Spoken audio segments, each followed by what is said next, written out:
managing broker of Platinum Key Realty, and also representing our sister company, New Day Business Solutions.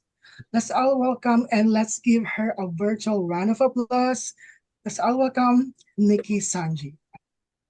Hello, Hello, everybody. everybody. Let me see. Let I'm me getting double feedback. Let me see. Is my feedback today? All right. Let me see if that's better. Much better.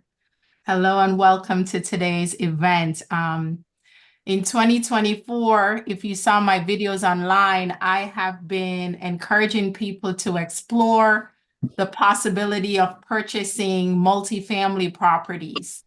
I even made one video where I said, you know, if you're investing and you're doing multiple single family or multiple condos, it's many mortgages, so many things that you need to keep track of. But sometimes people are really scared of buying a multifamily properties because they're normally more expensive. But if you think about it, it's just one mortgage. It's just one mortgage. So it's just one thing to think about instead of 10 single family homes.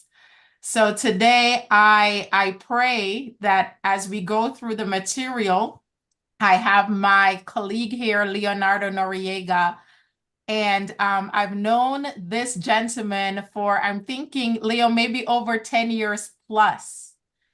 And yeah, and he works with us here in Florida and also in Georgia. And he is an expert at finding money for different projects. I have seen him finance deals of his own. He has worked with investors. He has worked with people looking to buy homes, just every types of scenario. And he's always thorough, on point. He has the products and the education that you need to be successful. So without further ado, I'm going to let him go ahead and present. And Kent, I think you're able to share when he's ready, correct? Yes, Nikki, that's right. Okay, perfect. So Leo, I'm going to bring you up now. Just go ahead and introduce yourself. And when you're ready to present, if you want Kent to help you, just let him know and he'll show the slides. Okay? Okay, sounds good. All right. So I guess first and foremost, just want to make sure that the audio is good and that everyone on the phone call can hear me well. So we good on the audio? Yes. Okay, awesome. So just so thank you to Nikki, first and foremost. As she just mentioned, we have a relationship for now a little bit over 10 years. And you know, one of the most important things for me and just within this business of what I consider everything housing, really. So it's not just isolated residential or commercial, but just housing in general. You know, I just think that, you know, relationships are extremely important. And, you know, the relationship I have with Nikki is definitely one of the most solid ones. I wanted to really quickly just introduce myself, just so you guys get a little bit of a better idea, you know, of me and who you guys are speaking to today on the presentation pertaining to financing. And then we can kind of get going on the presentation. So I am a mortgage lender, and I've actually been a mortgage lender now for 23 years. In March of next month, I actually make my 24th year in the industry. Yeah, I've been on the lending side the entire time, as a professional, and at this current time, I'm actually an interstate lender, holding, you know, a variety of different state licenses, just to name a couple of them. You know, I'm licensed in the state of Florida, Georgia, Texas, Utah, and I'm actually now expanding over to Tennessee as well. This is just for institutional financing pertaining to just specifically in real estate investments, whether it's residential or commercial. I can actually assist you guys in 48 states throughout the country. I am under what's considered a mortgage broker platform. So I'm what's considered the intermediate or the middle person between yourself and the lenders that I actually use to be able to fund your loans with. I am completely independent, completely remote, and again, work interstates within the states that I just mentioned that I'm licensed in. Um, One of the things that I focused on, which Nikki also mentioned, is the educational part of what I do for a living. It's very important to me to be able to educate and give you all the mentoring that's necessary pertaining to real estate and also the financing side and how it all ties into each other. Because if you are interested in getting over to the investment side of things in real estate, it's very important how you understand how things work and how they all go hand in hand per se. And then the last thing is the customer service part. I very much so strive and focus on the customer service part in my mortgage lending side. That's something that's kind of faded away for years now, and we kind of get a bad rap on the lender side because of it, and so that's something that I make sure that I keep as the first and foremost is the customer service side. And I really focus on building relationships with pretty much everyone I do a loan for, everyone I work with, colleagues like Nikki, real estate investors, just every relationship is just extremely important to me. So what you will always get is just top-notch customer service and constant communication. Communication is everything, as we know, in any relationship. So that's very important. And with that being said, I'm ready to go ahead and get started here on the slide so we can kind of get into the presentation part.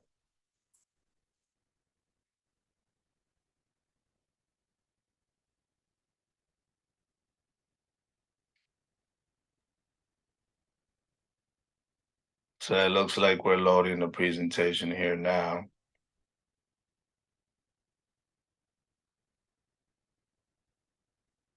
All right, so we have the multifamily properties in 2024 screen up right now. So as I go through the presentation, I'm going to go ahead and go into a few different types of purchasing and also different types of investments.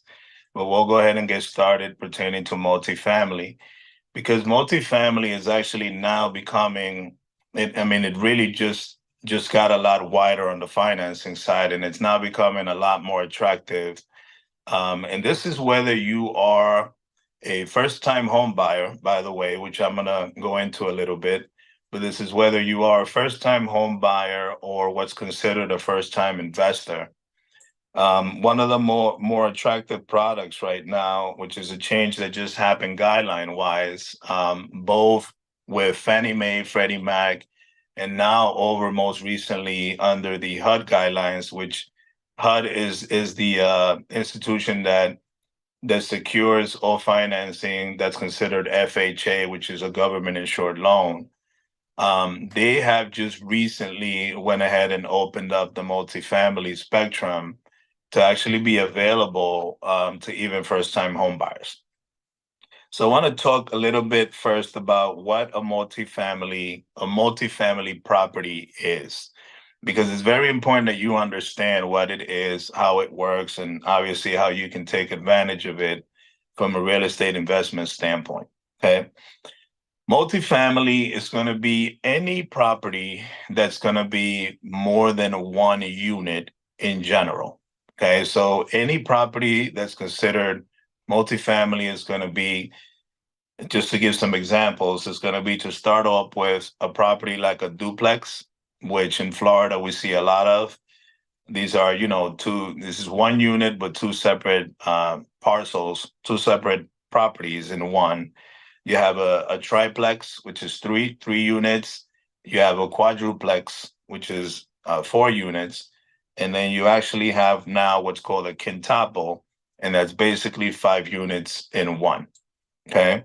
So these will all fall under the category of multifamily properties. Obviously, past 5 units, you're actually getting into what's considered commercial territory, which we can also cover and finance, and that can go as high as 30 doors or 30 units in one unit. Okay. But to talk a little bit more specifically about the multifamily product that I'm going to be talking about to you guys a little bit more today. It's under FHA, under the FHA loan product, and also the conventional loan product. You're actually now able to finance up to 5 units, which would be the quintuple. You can actually qualify for a multifamily with up to 5 units in one, using a conventional loan or using an FHA loan. Okay. And this also includes, again, first-time home buyers. So if you're a first-time home buyer that's looking to purchase your first property and you haven't owned real estate in the last 3 years, which is how we identify a first-time home buyer, you're actually able to purchase this type of property to live in it as a primary residence and actually rent out the other units, whether it's 4 or 3 or 5, and able to rent out the other units to actually turn them into a rental income. Okay. It's the most attractive product right now, simply because one of the benefits that you get from it is not only are you able to turn it into a rental income, but that rental income that you get from all the other units is actually used for income qualifying purposes on the purchase itself. And that's very important because, as we all know, part of the pre-approval process or part of being able to finance and get a mortgage on a property you're buying, you need to qualify with your income. That's one of the steps we have to take on your pre-approval review. And so what's very attractive with this particular product is that everything that you're going to be tentatively receiving as what we consider market rent on all the other units could be used to actually help you with the income qualification part. Okay.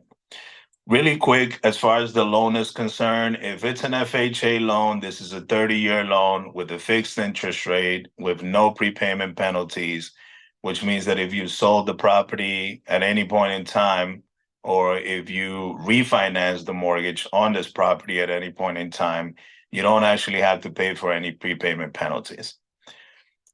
Same thing with conventional. It's a 30-year loan as well. It's a 30-year fixed interest rate, no prepayment penalty. And once again, that means if you sold or refinanced the mortgage on this home, you wouldn't have to pay any penalties. So it's just very important that you guys understand how you guys can benefit from it. Other than the conventional loan and the FHA loan, we do have what we call investment purposes commercial real estate loans, which can be used for residential purchasing, again, residential and also commercial. But those products, require a minimum of 20% down payment if you actually use any of those products to qualify for the purchase of any property with the purposes of it being an investment, whether it's multifamily, whether it's a single family, or any other type of property like a condo, townhouse, etc. Okay. I offer every variety of mortgage product. Pretty much whether you're a first-time investor or you're a seasoned investor, I have the product for you. Okay. But I specifically wanted to talk about this product just because, there's a lot of first-time investors out there that also haven't purchased a home yet for their primary residence purpose. And it's a product that we're actually starting to use a lot more right now for first-time home buyers. So that's the multifamily. Depending on your qualification scenario, whether you are a seasoned investor or a first-time investor, obviously the other products may come in hand a little bit more. One last benefit with using the FHA or the conventional loan product is that if you do qualify as a first-time home buyer, the minimum down payment for conventional is 3% of the purchase price. And if it's an FHA loan, then the minimum down payment is going to be 3.5% of the purchase price. So obviously that's minimal down payment down on these multifamily properties that you can potentially obtain. I just want to make clear as a last point here is that if you purchase as a primary residence and you are going to live in one of the units, it's the only way you can get maximum financing on these. Okay. If you're specifically purchasing it and using it as an investment property and you would not occupy it, then that changes your scenario. And that's where the 20% down payment comes in as a general guideline. Okay. If you want to go ahead and get over to the next screen here.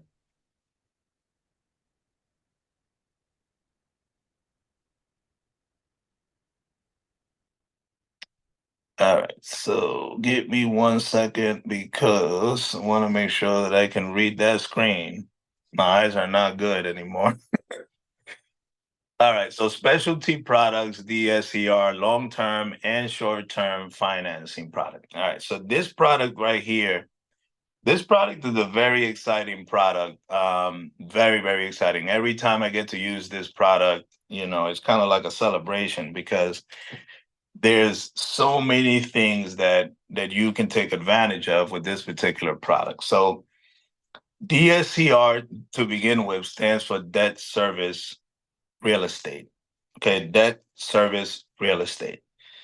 So what the DSCR, debt service real estate, means in just general points, it's when you use this mortgage product, the lender that you use for financing purposes to acquire the real estate using this product is going to use what's called a debt service factor to qualify not only you as the borrower or guarantor on the mortgage, but also to qualify the property that you're going to be actually purchasing as an investment property.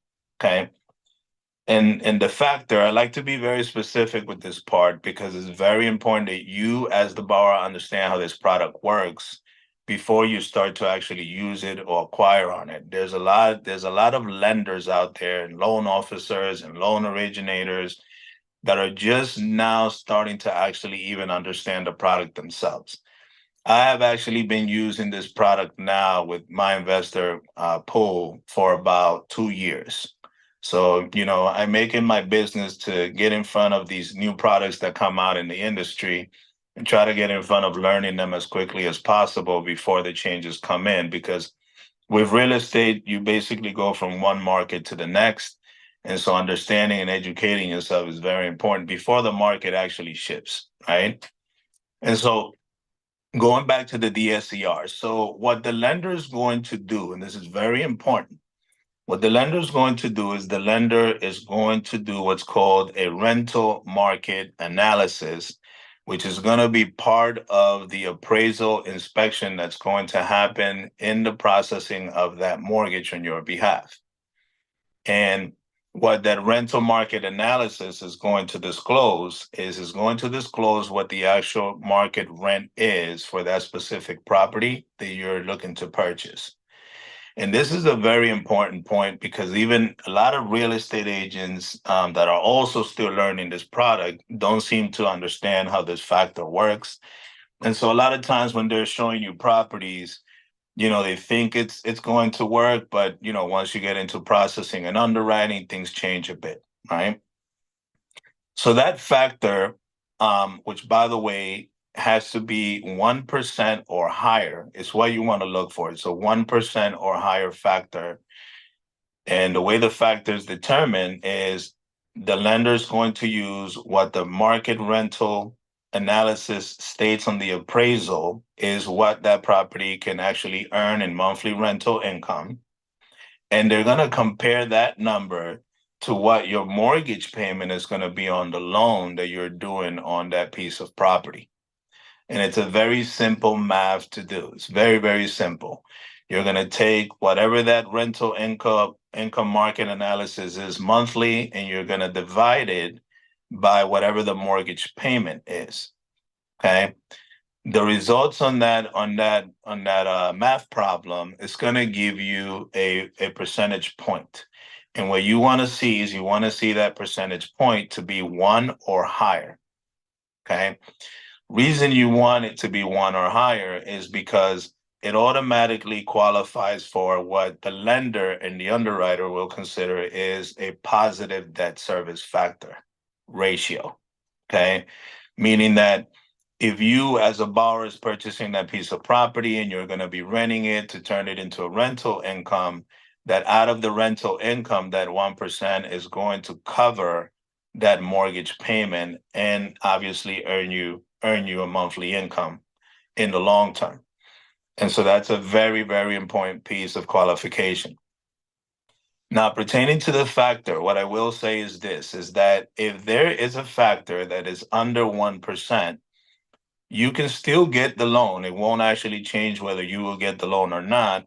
But the two factors that will change on your financing with this product is going to be one, the down payment requirement, because what happens is anytime you go under a 1% factor, the lender will automatically require a higher down payment from you.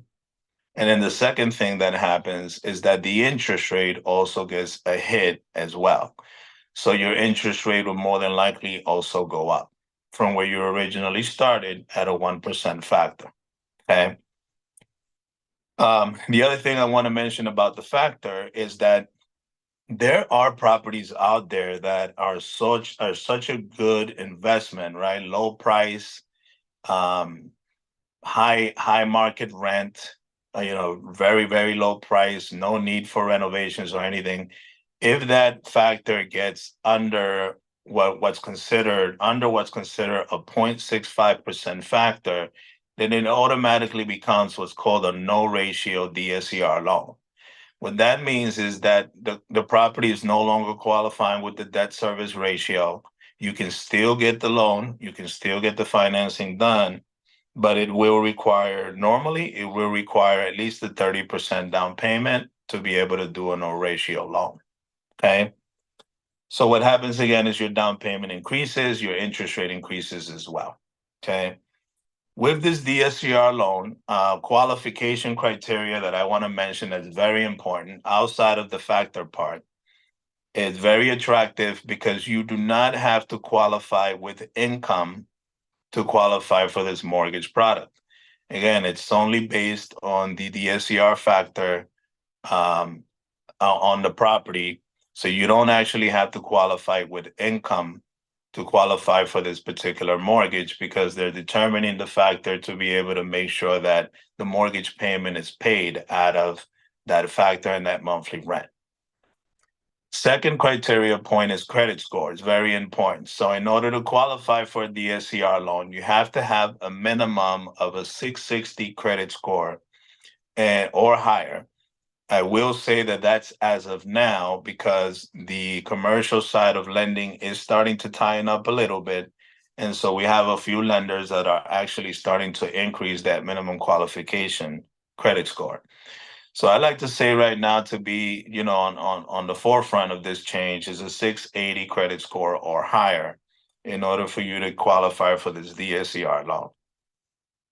The other important point in qualification is that you can actually use this DSCR loan on as many products as you wish. It actually has no maximum cap on the amount of properties that you can actually purchase under the use of this product. There are some lenders out there that cap you between 5 and 10 properties for one credit report file. But I have a few investors that do these, and there's a few that don't cap you at all. So you can purchase 15, 20, 10 properties, using this product. Okay. Mortgage terms on this product. Lastly, it's like any other loan. So it's a 30-year loan. As far as the interest rate is concerned, you can actually choose. There's a lot of flexibility in this one. You can choose a 30-year fixed interest rate. You can choose an adjustable rate mortgage. I don't normally offer adjustable rate mortgages because I never think that they're safe, even when you are a seasoned investor. But the adjustable rate mortgages are available. They can be as low as 5 years, 7 years, and 10 years. And then as far as the actual mortgage payment is concerned, which is also very important with these loans and this type of property you're purchasing, is you do have principal and interest payment options, and then you also have interest-only payment options as well. Prepayment penalties will automatically come with this type of product because, again, this is being used specifically for an investment property. So these prepayment penalties may be 3 years, 5 years. The normal general ones we see is 3 to 5 years. You can always waive the prepayment penalty, but if you waive the prepayment penalty, you're going to see a rate increase for the most part in order to have a zero prepayment penalty DSCR loan. Types of properties, which would be the last bullet point on this one: single family residence, townhouses, multifamily, which we just talked about, condos, and you can actually also do what's considered manufactured homes, not mobile homes. There's a very big difference. Manufactured homes, there's a difference between those two. And obviously, it would be a whole short presentation if we got into the differences between those two, but there is a difference. So that's the last point there. So now we're looking at the first-time home buyer, primary residence, and multifamily. All right, so first-time home buyers is also always an exciting product for me. I have literally made a career of working with first-time home buyers just in general, because for first-time home buyer, the fact that they are not experienced in so many different ways with real estate owning, but then also on the financing side, on the mortgage side, I really take a lot of pride on making sure that I educate from beginning to end when I'm dealing with a first-time home buyer. Because there's so many things that you can actually read as a first-time home buyer, but there's nothing like actually having the experience of going through a transaction. And so I take a lot of pride. It's also a very exciting product for me to talk about. So I'm going to go ahead and start by identifying a first-time home buyer, because this is where it has to begin, okay? So for mortgage purposes, for financing purposes, a first-time home buyer is described as a borrower that has had no real estate ownership of any kind in the last 3 years, within the last 3 years of their mortgage application date. So if someone applied for a mortgage today, we're going to look at whether they've actually owned a property in the last 3 years from today going backwards, okay? And I will say this for anyone that's here on the presentation, that owns real estate outside of the country. This is very important, okay? So if you own real estate outside of the country, there is one state, and I just want to point it out because it happens all the time. There's 2 states that will disqualify you as a first-time home buyer if you do own real estate there. The first state is going to be the state of Hawaii. Obviously, it's considered one of the states within the United States. So if you own any real estate there, it will be verifiable and it will disqualify you as a first-time home buyer. And then the next state is Puerto Rico. Puerto Rico is considered one of the states within the country. And if you own real estate in Puerto Rico, even if it's paid in full and you have no mortgage in that piece of real estate, you still own property within the last 3 years. So it will disqualify you, okay? So that's very important to know. So now qualification criteria outside of, just not owning any real estate in the last 3 years. Minimum credit score requirement right now, we can actually get as low as a 580 credit score. And that is isolated to using the FHA loan product. So if you have a 580 credit score, between a 580 credit score and a 620 credit score, you can actually use the FHA loan product for first-time home buying financing purposes, okay? It's the only product right now available within that box frame on credit score. 620 credit score or higher, you can actually use now the conventional loan product. Conventional requires a 620 credit score or higher. for you to be able to use the first-time home buyer product, okay? The other products available for first-time home buyers that are very attractive, I will say, is the USDA loan product. Is a product that's isolatedly used for properties that are considered rural location properties. There's an actual eligibility map that can actually tell you by plugging in an address if it qualifies for this product. The USDA product is similar to the conventional loan, so it does require a 620 credit score or higher in order for you to use it as a first-time home buyer. And one of the benefits that's very attractive with this product is that you can actually qualify for up to 100% financing using this particular product as a first-time home buyer.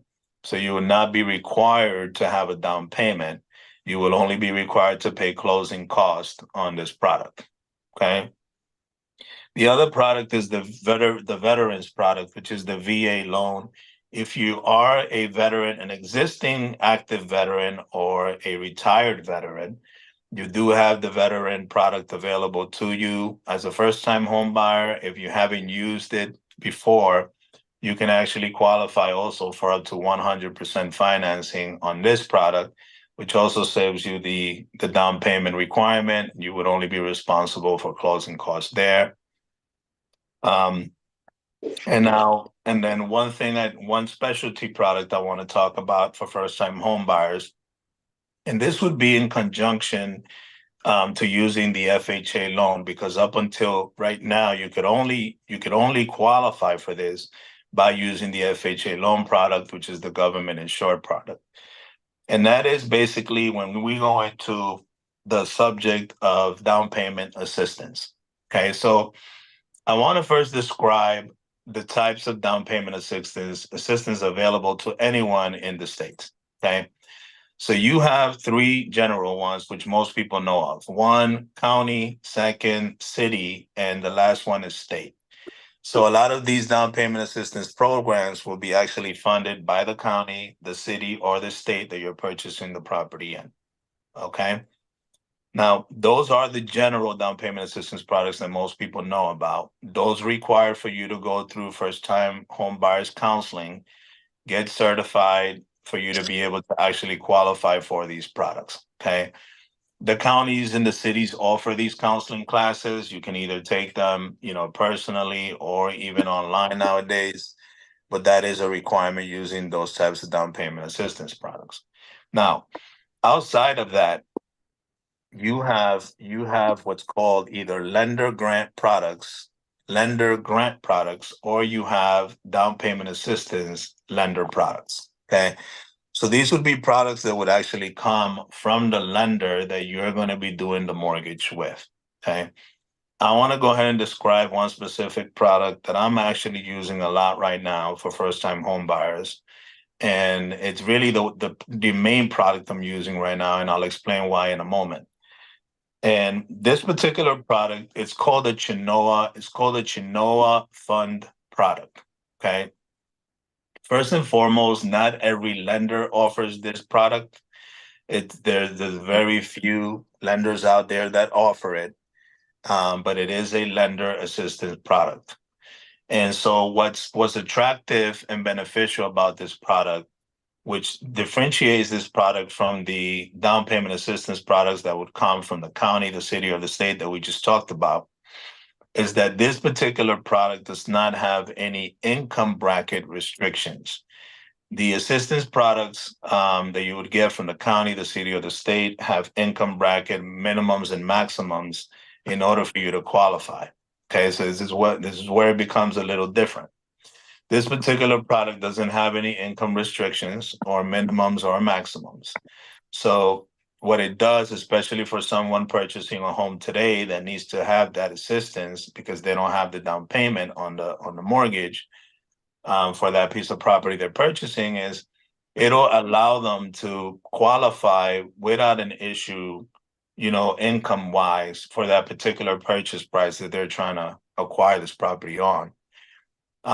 where if they were using an assistance from the county, the city, or the state, they're going to be restricted to a certain purchase price because of the income bracket qualification criteria they have. Okay. The second point about the Chenoa Fund down payment assistance is that it will cover the entire amount of the down payment requirement on the purchase of this home. So again, it works in conjunction with the FHA loan only as of now. There is talks of it actually being used with the conventional loan, but as of now, it's only being used under the FHA loan. And so that 3.5% down payment that you have when you use the FHA loan will actually be completely covered by the Chenoa Fund down payment assistance program. So what will happen is you would, in essence, be financing 100% as well, with no need of a down payment, and you will only be responsible once again for closing costs on that purchase transaction. Okay. Minimum credit score requirement for the Chenoa Fund currently is a 660 credit score requirement. So as long as you have a 660 credit score or higher, then you can qualify for this Chenoa Fund down payment assistance program. Okay. Last 2 points I'm going to make on this program, just because they're important to mention. And again, this is you educating yourself on this product now before you even speak to a lender, right? And having this in your pocket, is that the Chenoa Fund, whatever that down payment assistance amount is that you receive from the Chenoa Fund, it will be an actual 30-year loan, the same as your mortgage would be. So you will have a interest rate on that amount of money. You will have a monthly payment to make on that amount of money. And obviously it will be amortized over 30 years, the same way that the first mortgage would. Okay. Now, one of the benefits there, even though you're financing that second mortgage and that down payment over the life of the loan, is that it has no prepayment penalties either. So if you at any point in time decided to pay it off, you can with no penalties at all. And then the third point that's very attractive about it is that it does come with a disclaimer that states that if you make 36 payments on time from the time of your first mortgage payment, if you make 36 payments on time on that second mortgage for the down payment you're receiving, they will automatically forgive the balance on that down payment. But again, as long as you make 36 payments on time. Okay. That's the last point that I want to go ahead and mention about that. As a first-time home buyer, I'm just going to tie this into, the multifamily part. Again, as long as you are identified as a first-time home buyer, you can purchase up to, five units in one. And again, as long as it's going to be used as your primary residence, then you will be able to take advantage of this type of product as well, on that particular piece of real estate that you would purchase. Okay. So that's the last point there. Just to tie those two things in.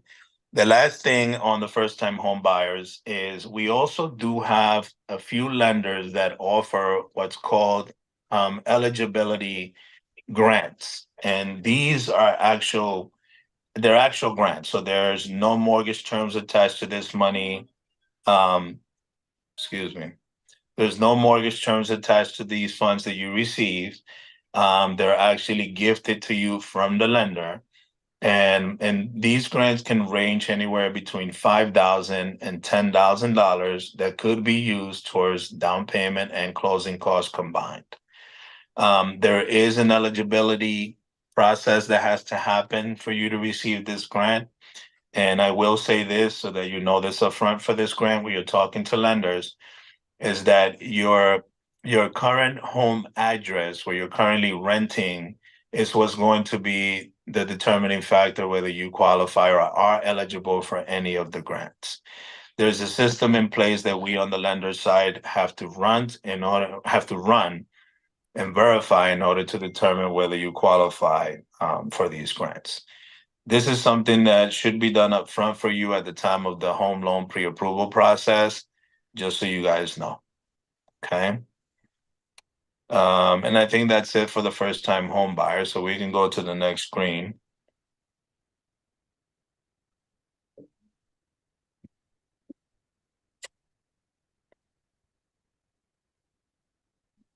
All right, so we have foreign nationals here on the screen right now. So the foreign national product, first and foremost, is a product that has been around for a very long time.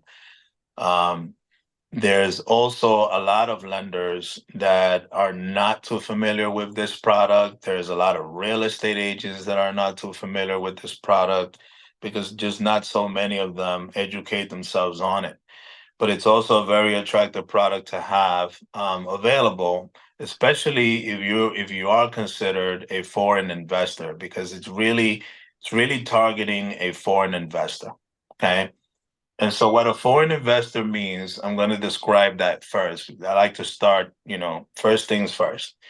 So a foreign national investor for mortgage financing purposes would be anyone not residing in the United States, obviously residing outside of the United States as a primary residence, and looking to invest and purchase real estate inside of the United States for the purposes of investment only. So this is not for the purposes of you living in this piece of property. Okay. And I will say something about that part that's very important. You can purchase what's considered a vacation home or a quote unquote second home using this foreign national product as well. It just has to not be a property you're going to occupy as a primary residence. Okay. And so that's the first point. The second point, which is also very important, is the type of foreign national that you are. Okay, so one of the things that we have to verify up front with you when we pre-approve you for this product is we have to verify the type of residency or non-permanent residency, to be more specific, that you currently hold. So there's a lot of different types of non-permanent residencies for clients and for individuals that live outside of the country. And that's one of the things that's going to help us determine the type of product, not the type of product specifically, but the type of financing that you're going to qualify for, which will make a difference on what your down payment requirement is going to be specifically on the loan. The other piece that's very important is whether you actually have established what we considered U.S. credit or you have not. Okay. We have non-permanent resident foreign nationals that have established credit in the United States, and then we have some that have not established any credit. And so that also changes the financing part of it once we actually pre-approve you. And I will get specific right now on what it actually changes. Okay. And it's pertaining mostly to your down payment requirements. So for someone that's considered a non-permanent resident to the States, foreign national, that has established credit, and has an actual credit score that's generated by the three credit agencies that we use, that particular foreign national can actually qualify with a minimum of 30% down payment, 30% down payment of the purchase price, obviously, plus closing cost. Okay. The foreign national that has not had any established credit inside of the States using those three agencies for reporting purposes, then will automatically get hit on the down payment requirement. Generally speaking, it would become 40% down payment. So it'll actually go up to 10% because of the fact that you have non-established credit in the States. Okay. The other part that may also come up on the down payment requirement is what's considered reserves. So I'll explain reserves because it's very important you understand what they are, how they're used, and what they're needed for. Okay. So once again, if you have no credit established inside of the States and you're looking to purchase that investment property, you're hit now with the 40% down payment instead of a 30% down payment. And now you may also be required to show what's called reserves. To keep it very simple, reserves are an additional amount of funds that have to be verified outside of the 40% down payment and your closing costs, because you will have closing costs too. And these reserves will equal to six to 12 months of whatever the mortgage payment is on that mortgage loan you're taking out as a foreign national.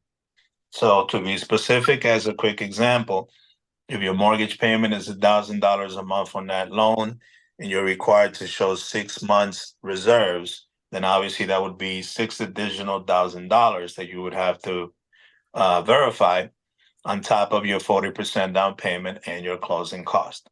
You may be required to verify 12 months. It just really depends on the lender that you go to for this loan. They're all very different when it comes to this product as well. Obviously, if it's 12 months, if it's $1,000 a month, it's $12,000 additional on top of your down payment and your closing cost.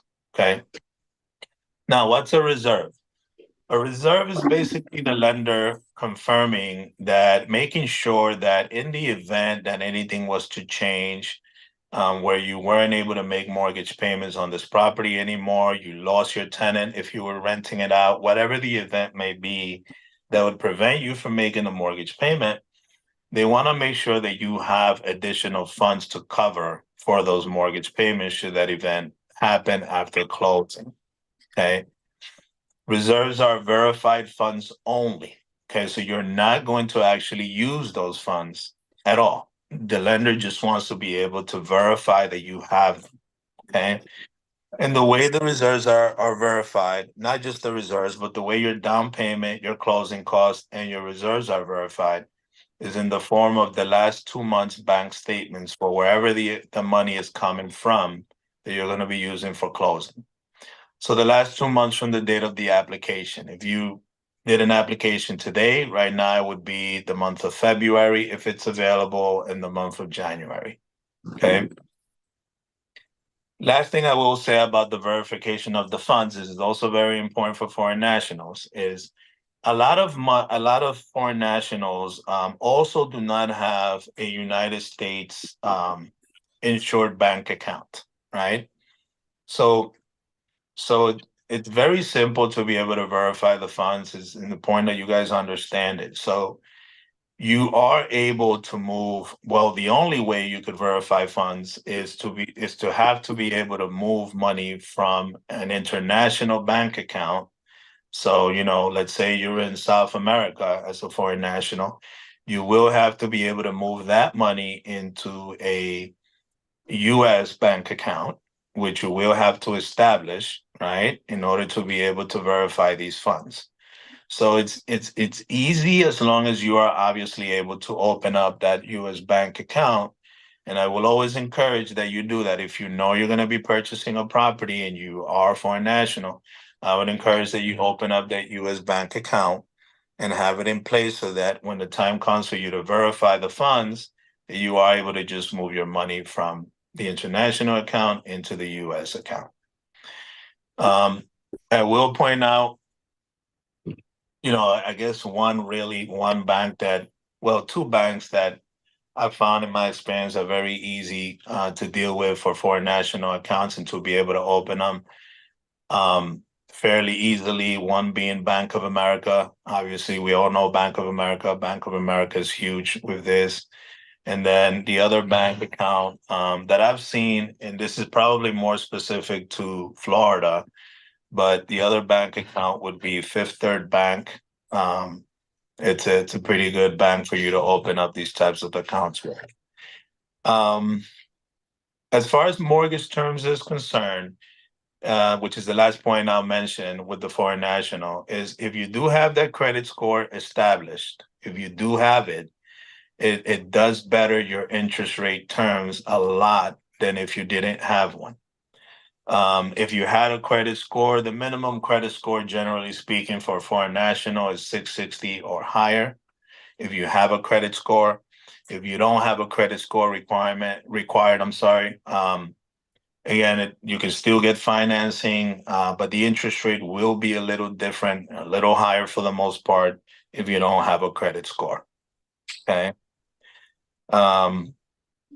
That's probably it. As far as property types, is the same thing as any other investment. Single family, multifamily, condo, townhouse, manufactured home. Again, not to be confused with mobile homes. Very big difference. So that's what I will say about foreign nationals there.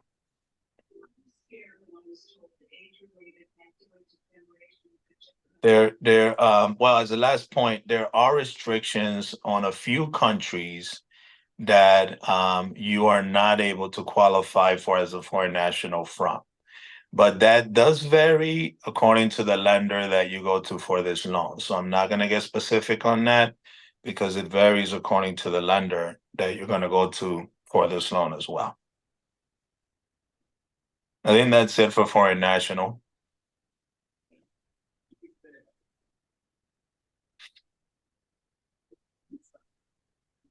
All right, so this one here is also pretty exciting. I mean, they're all exciting to me because I just love what I do for a living. You know, I really do.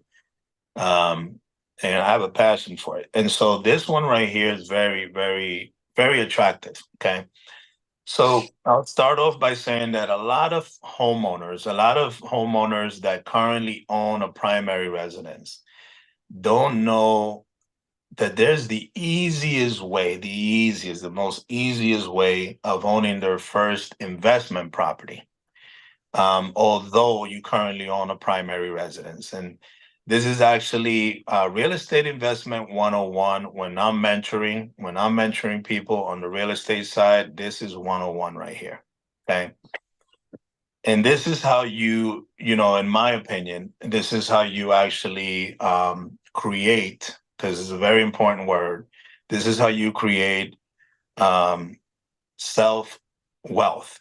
I like to call it. This is how you create your self-wealth, okay, using real estate, okay? And so first and foremost, if you currently own a home and this is your primary residence and you own no other piece of real estate and you've been living in this property, whether it's been 1 year or you've been living in this property for over 1 year, whatever amount of time that is, and now you're saying to yourself, you know what? I want to go ahead and buy my first investment property and start making an income, you know, earning an income from this piece of real estate. That's number one, earning an income. But number two, which is key, is also earning equity. You know, a lot of people do not understand that equity in any piece of real estate is like putting money in a bank account that earns them the highest rate of interest. Okay. And this is obviously depending on where the interest rates are and what the real estate market, I like to call it temperature, is at any given time, because real estate has a temper. Okay. It has a different temperature in every cycle. And so here's the way this works. So you currently own your primary residence. And you say, you know what, I want to go ahead and purchase my first piece of investment property, but I don't have the minimum down payment, which generally speaking is going to be 20%. That's your minimum down payment requirement when you purchase an investment property, generally speaking. Okay. So here's the way to cure that very easily. And so the way it works is you would basically propose that your current primary, I'm sorry, someone say anything? You're good, Leo. Keep going. Okay, so you would propose that you would be purchasing a new primary residence. So what you're going to be doing is you're going to be proposing to purchase a new primary residence that you will occupy as a primary residence and move into. And you're also going to propose that you're going to be turning your current primary residence into a rental property. Okay. And this is the way that your application, your actual mortgage application will be taken. Okay.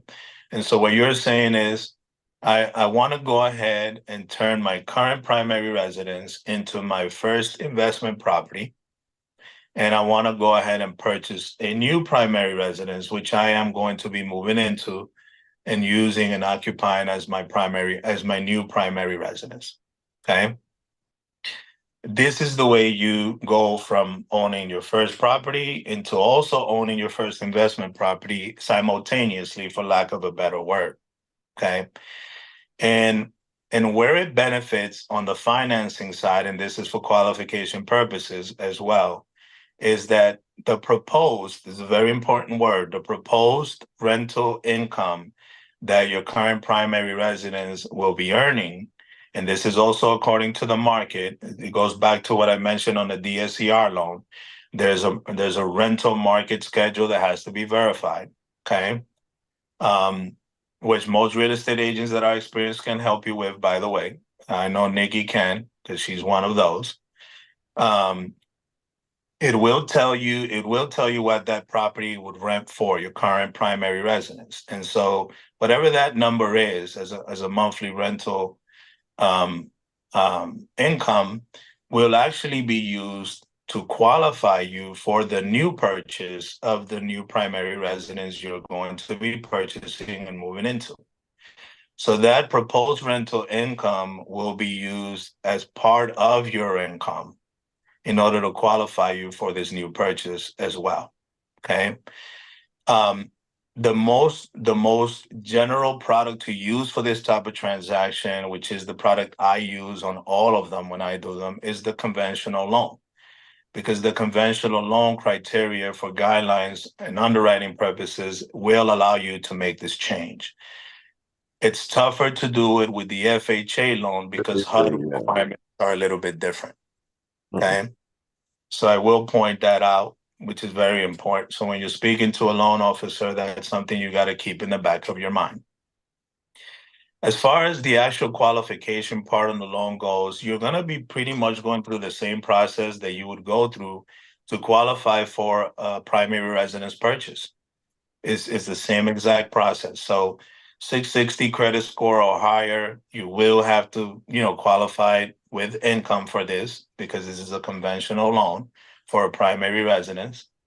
And then obviously everything else as far as down payment is concerned and closing costs will be the same as if you were purchasing any primary residence. So with a conventional loan, your required minimum down payment is, you're not a first-time home buyer anymore, so I will specify this part. So you're not considered a first-time home buyer anymore. I don't want you to confuse this. You are purchasing a new primary residence, but you no longer qualify as a first-time home buyer because you own an existing home that you're now turning into a rental property. So the minimum down payment to be able to do this is 5%. 5? 5% using a conventional loan. Okay.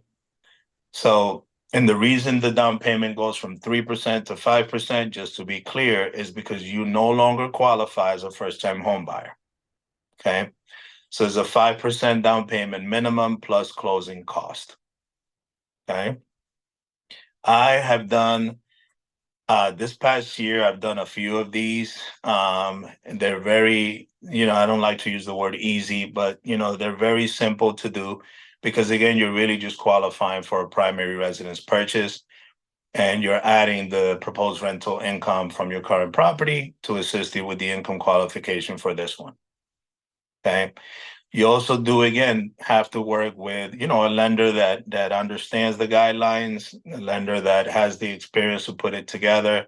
It's a little bit of a complex product to understand, but everything obviously has an educational aspect to it. So it's very important that you work with someone that sees it and understands it. Okay.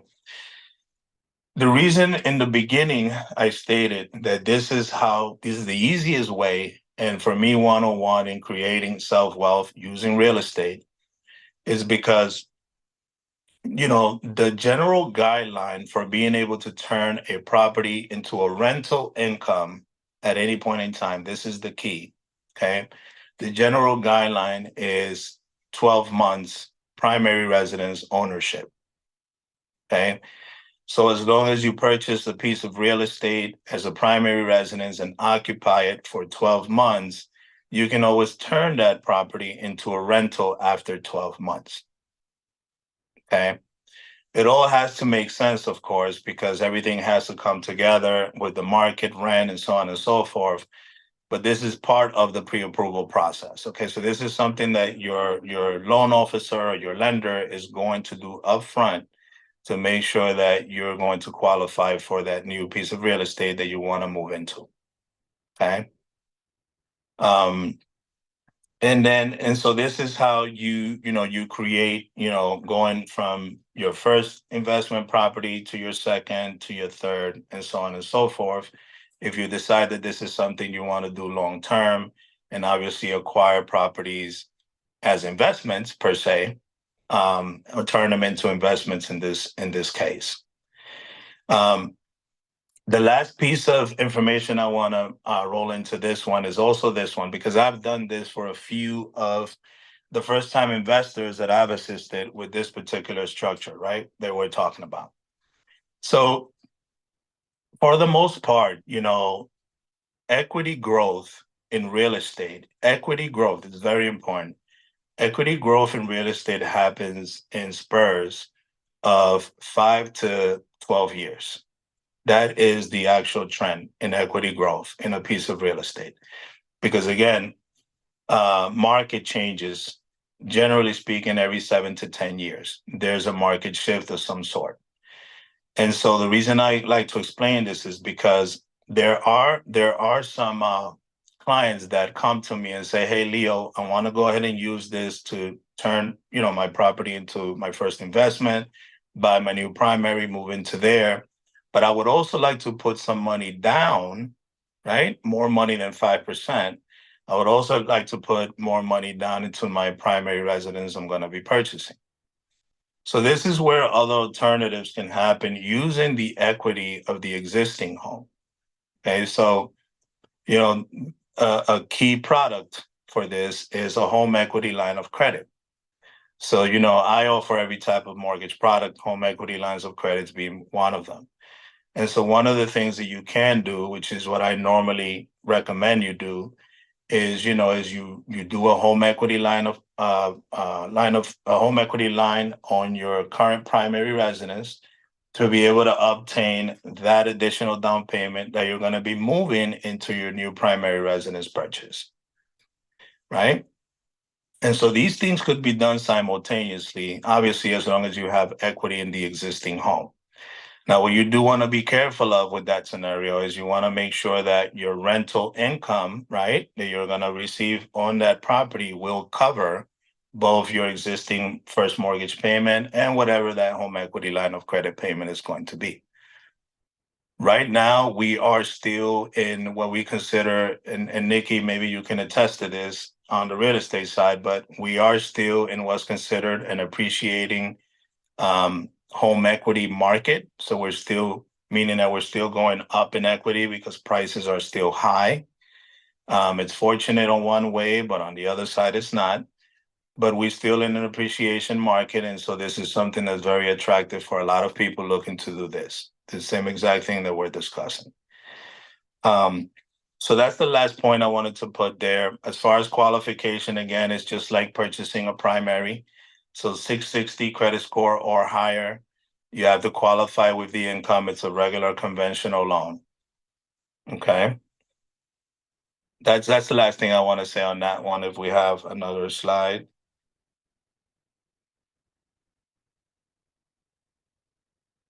All right, so we have next how to obtain the funds. Oh, I just talked about that. So how to obtain the funds for investment purposes, right? Again, this is the example I just gave, right? So if you currently own your home, right, your current primary residence, and I like to use this percentage because it's very important that you retain equity in that property also, right? Because we're trying to purchase the first investment property to start earning a rental income, right? But we also want to continue to build equity in all the pieces of real estate we own. right? That includes the current primary. We want to continue to build that equity up because that equity, once again, in my personal professional opinion, is a personal savings bank account that continues to grow when we're in an appreciating market value, right? So you want to have both working at the same time. So as I mentioned right now, the fastest way to obtain the money that you need to be able to move from one piece of real estate to another, because that's really what you're doing. You're moving it from this piece of real estate to the next one, is the most attractive product is the home equity line of credit. Because the home equity line of credit it basically works the same way as I like to use the example of a jumbo credit card, right? I mean, it pretty much works the same exact way a jumbo credit card or normal credit card works. It's just the jumbo one, right? Because normally speaking, your home equity line of credit would be anywhere between $40,000 or higher. So that's what makes it a jumbo credit card. It's also the cheapest finance money that you're going to find in almost any mortgage real estate market. So even though rates are high right now, for example, because we are still in a high rate market, the interest rate on a line of credit is going to be a lot better than it would be, for example, on a second mortgage. And a second mortgage is the other option, but the interest rate again, it's higher and it works a little bit different. So with the home equity line of credit, if you borrow $40,000 on the line of credit, it's going to work the same way a credit card works. You're going to only make payments on the amount of money you use. So whatever you use, you're going to make payments on. Whatever you pay back as a monthly payment or as an amount in full at any point in time will automatically become available to you once again, right? So normally speaking, the payment on a home equity line of credit, which are also options that you have on the table, would be an interest-only payment, which is usually the lowest payment you're going to qualify for on a line of credit. But you do have the ability of choosing a principal and interest payment option on a home equity line of credit also. A lot of people don't know that, but you do have term options on a home equity line of credit. Normally speaking, the terms for home equity loans, home equity lines of credit loans can be anywhere between 15 years on the term, and they normally go as high as 25 years, okay? You don't necessarily want to take, obviously, the 15 or the 25 years to pay off a line of credit because really you're using these funds for investment purposes, right? So it should really be looked at more as an investment that's being moved from one piece of real estate to the next. Okay. The last thing I want to mention with the home equity line of credit is that it will be recorded. This is important. It will be recorded as a second lien on that piece of real estate that you're doing the home equity line of credit on.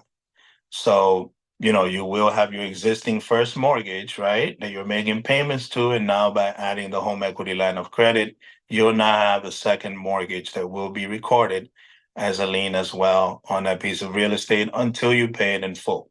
Once you pay it in full, if you decide to no longer use that line of credit, you will be required to close it in order for it to actually be removed, as a lien. Okay. That's the last point that I'm going to say about the home equity line of credit.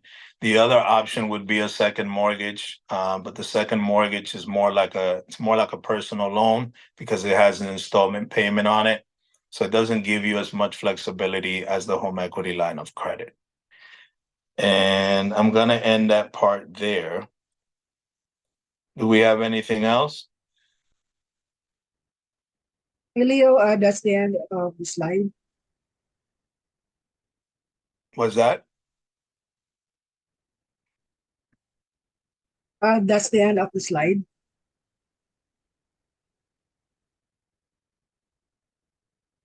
All right, Ken, if the presentation is over, let's stop sharing. Everybody, let's thank Leo for doing such a thorough job tonight. Teaching us about the different loan products. So what I did, because I love each and every one of you so much, I took notes. So I'm going to share my screen so you can see the notes. And then if you want to go ahead and okay, let me go back here to my notes. Let me stop and do this again. If you want to take a screenshot, you are so welcome to. All right, can you guys see this? Do I need to make it bigger? My team, my lovely team, is it big enough? Can everyone see it? I can see it, Nikki. Yes, Okay, Nikki. Yes. beautiful. Beautiful. So first up, Leo shared about, let me spotlight myself. He shared about DSCR loans, where this type of loan, the property kind of qualifies for itself. So there's an appraisal that needs to be done. And the appraisal takes into account the purchase price, the value, and the market rent. And then there's a calculation that gives a factor. So depending on the factor, that is what's going to determine if the property can qualify for its own financing. Did I get it right, Leo? Yes, that's what's going to determine the qualification criteria. That's correct. Yes. All right. So for this one, the individual that's purchasing the property, does their credit score or anything like that come into play with this type of product? Yeah, it's a 660 credit score or higher. Okay. So they still need a 660 credit score or higher. And the property qualifying for the loan, how does that benefit them in terms of the overall picture?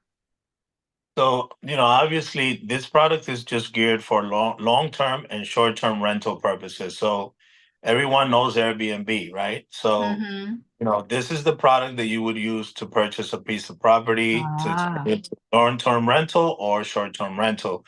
So to answer that question, and this has to do with the market analysis that you should get up front, right, on this property, is to determine if you're going to use it as a long-term rental, you put a family in the long-term, you want to know what it's paying as a market rent, right? That's one. If it's short-term, then obviously you want a short-term rental market analysis to make sure you're going to earn an income on it. Okay, beautiful. Beautiful. Then I think this one is my most favorite when we spoke about first-time home buyers using their category as a first-time home buyer to buy multifamily properties. So we spoke about what exactly is a first-time home buyer. We spoke about the FHA loan. So if you have a credit score of 580 to 620, it is possible to get financing under the FHA loan program. That's 3.5% down. Then if your credit score is a little higher, you can go to a conventional type loan. And then they have 100% financing with USDA loans, the VA loans. And then Leo shared a very important nugget about the Chenoa down payment assistance, where it's possible to have your loan structured in a way to get 100% financing and even to have that down payment be forgivable if you have 36 consecutive on-time payments. For that kind of scenario, you're going to need a credit score of at least 660. Leo, how am I doing? Perfect. You took the right notes. I told you I'm taking notes for you guys. Then for foreign nationals, all my people watching me from UK and around the world, Leo says it's possible for you to get financing for properties here in the US. He recommends that you get a US bank account. Check out Bank of America or Fifth Third Bank. If you can establish a credit score here, you guys got to call my office for that. I can't get into that. You got to show some kind of reserve, 6 to 12 months of reserves. Reserves meaning whatever the mortgage payment is going to be, you got to have 6 to 12 months of that money sitting somewhere in a bank where you can prove that the money is there. All right. And then there are certain restrictions on countries where you're living that can purchase here, and that has to do with the lender. So for those things, it's better to just call and we'll look and we see if wherever you're living qualifies. Now, this one, he rounded up with this. If you currently own a primary home, can you buy investment real estate? I want us to get excited because the answer is a resounding yes. Yes, yes, yes, it is possible. So the play is, the nugget is, your current primary home will become a rental property. Then the new property you're buying will now become your new primary home. Okay?